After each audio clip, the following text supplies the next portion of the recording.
Hello, thanks for stopping by today. I'm cooking up some victuals in the kitchen, and today I'm doing some stuff that's been passed down in my family for probably over 100 years. My grandmother, she taught my mother to cook, and my mother in turn taught me to cook. And we come from West Virginia, in the heart of the Appalachian Mountains. We're going to go for a journey today through those mountains and enjoy some food the way country folk like to eat. I'm going to attribute all of my recipes to my great-grandmother, Lily Missouri Klein, who taught me everything I know about cooking. They lived in the head of Klein Holler in Endor, West Virginia, and Lily and Black Leg was their name. And they got the house from her parents, Moses and Virginia Klein. Well, I'm going to start today doing a beetroot salad. I took a beet out of my garden, and I used my slaw grater, and I used the side of it where it cuts it like potato chips, and that's how I cut all my vegetables today. And isn't it beautiful? I love the collars. And then the piece that I couldn't cut with my grater, I just shredded it in long strings to give it a really good crunchy consistency. And I used onion, carrot, beet, and cabbage. I used about a cup of cabbage and a cup and a half of beet. It was just one large beet out of our garden. And then last night I had some baby back ribs, and I put some season on those last night and rub and put that in the refrigerator. And then today all of that had soaked up, so I sprinkled a little bit more of that on there. And then I have my oven heated up at 225, and I'm going to put those in there and bake them low and slow today. I love ribs. Anything that's made like that has seasoning on it. I'm not too much of a big meat eater, but I cook it all the time for my family. Now these got a pretty good amount of meat on them. I'd say there's 5 pounds of meat there.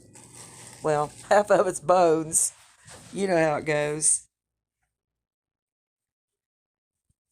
And then I had a pan of leftover cornbread last night. We only ate 2 pieces of the cornbread, so I took that cornbread and crumbled it up in my hands and added 1 chopped up onion, which ended up being 1 cup, 1 cup of chopped celery, 2 tablespoons of rubbed sage, and 1 tablespoon of poultry seasoning. And this is 1/4 of a stick of butter melted and 3 tablespoons of better than bouillon. And this gives it a real deep flavor, as if you had boiled your chicken today and used the broth from that. Grandma used to always make dressing when she made her dumplings, and she would use part for the dressing and part for the dumplings because they almost always had leftover cornbread at the house. That's what we would eat at night as a snack, was leftover cornbread and a raw onion. Me and my mama would sit there at night. She'd send me out to get a raw onion out of the shed, and we would sit in there and cut that in half and share a pile of salt at night with cold cornbread. I love anything that I can use that's left over. I don't waste anything in my kitchen. Now just stir this up really good, and you're going to bake this on 350 in the oven. Here in the mountains, I cook a lot of things that come out of the garden. Like today, I used the onion. I had celery from the store. I used the beet in our salad. I'm going to have some lettuce later on this evening. You know, if you have things out of the garden, why not use it? Now, this is about 10 or 12 saltine crackers, and I'm just crumbling them up with my hands and putting them in there. And I also put in about 1/4 cup of parsley flakes, because this is a lot of stuffing. This will make 2 or 3 pans, and it would be perfect to make in pans and freeze it up. And when you get it out, just bake it. And you would have fresh stuffing ready to eat, individual aluminum foil containers in the freezer. And always put a date and the name of whatever you've just put away.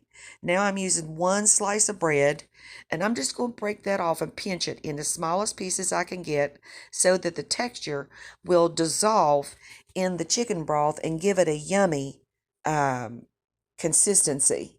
Without the bread, it almost falls apart. It don't fall apart, but it's crumbly.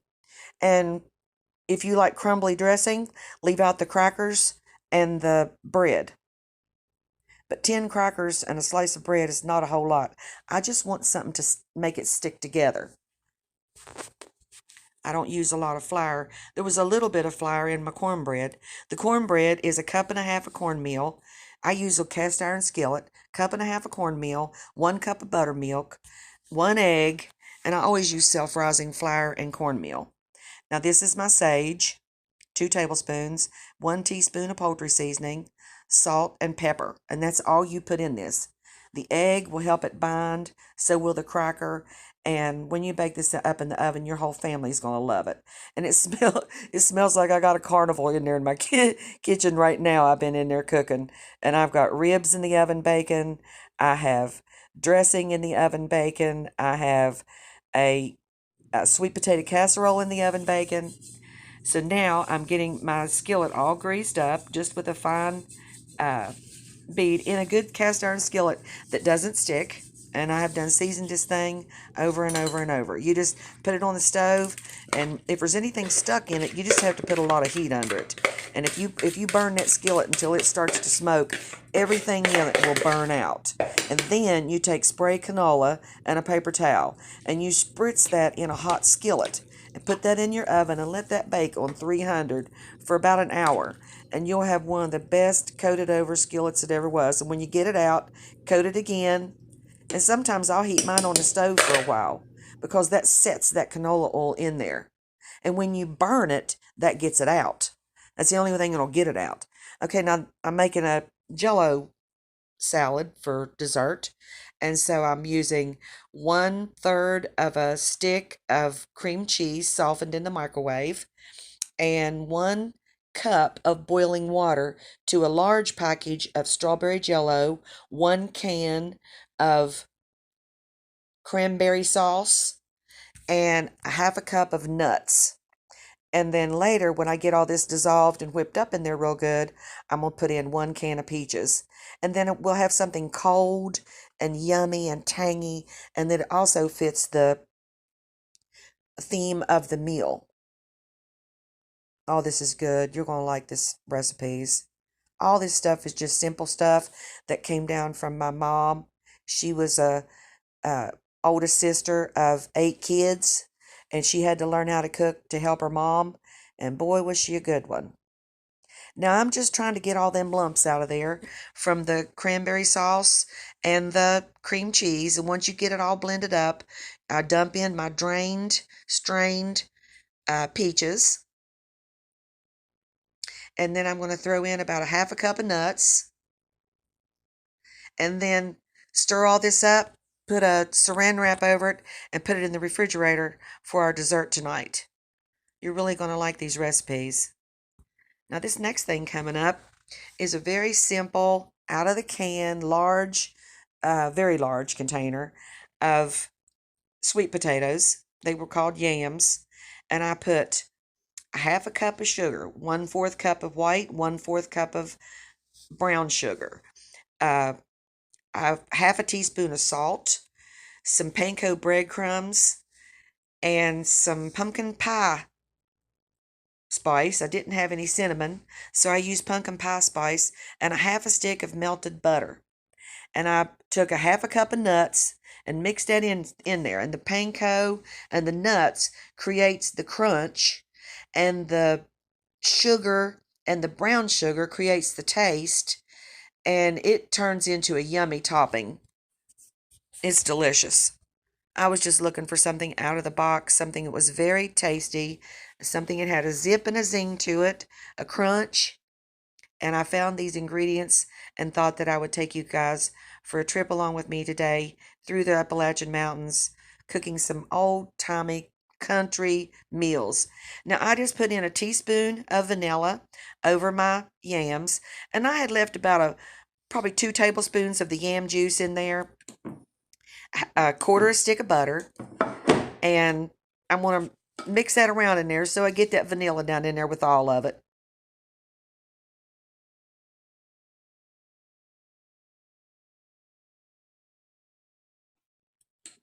And then I squirted in about 3 tablespoons of pancake syrup, and I'm breaking up some of them real large yams, and so that the flavor will get down inside of them. And then I'll put the crunchy topping over top of all that, and I'm just pushing them down in there so they'll all get some of the sauce.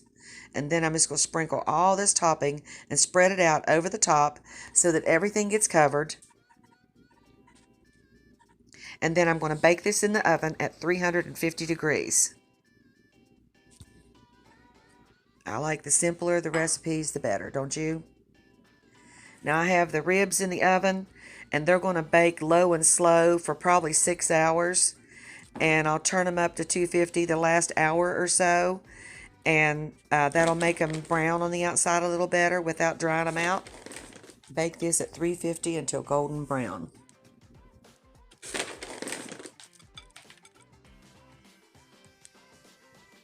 The dressing to the salad is simple and delicious, and I made it and put it in the refrigerator to let it blend and start to get all the seasonings to release and develop.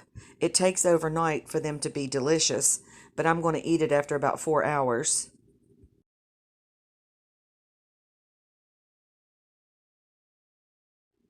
Now to get started on some green beans. I had about a quart of fresh green beans in the refrigerator that I had cooked, and I added a half of an onion and 2 slices of ham and a tablespoon of butter. I added 1 quart of beans that I had canned to stretch my green beans, so now I have 2 quarts of green beans cooked in the same fresh green bean juice. Now I had to transfer my casserole, my cranberry salad, over into another casserole dish. So I took the casserole dish out of the cabinet, greased it, put the jello in there, put in 1 cup of rehydrated cranberries, and this is the topping for that. It is 1/2 cup of sour cream, 1/2 cup of cottage cheese, 1/2 cup of cream cheese, 1/2 cup of ricotta cheese, 1 teaspoon of vanilla, and 1/2 cup of yogurt, vanilla yogurt. Now the green beans are continuing to boil, and they are nothing but green beans, onion, and ham. And the longer they sit, the better they get. If they're in the refrigerator, they are just blending and making more intense flavors. Those are my baby back ribs, my stuffing, and my casserole dish. This is the baby back ribs. They were absolutely phenomenal. There's nothing better than just down home cooking like Grandma used to cook. So y'all stop by my channel again tomorrow and check out my new videos. I've been downloading all new videos of my cooking, and all my recipes are homemade, made from scratch, and usually things out of my garden. Y'all come back now. Here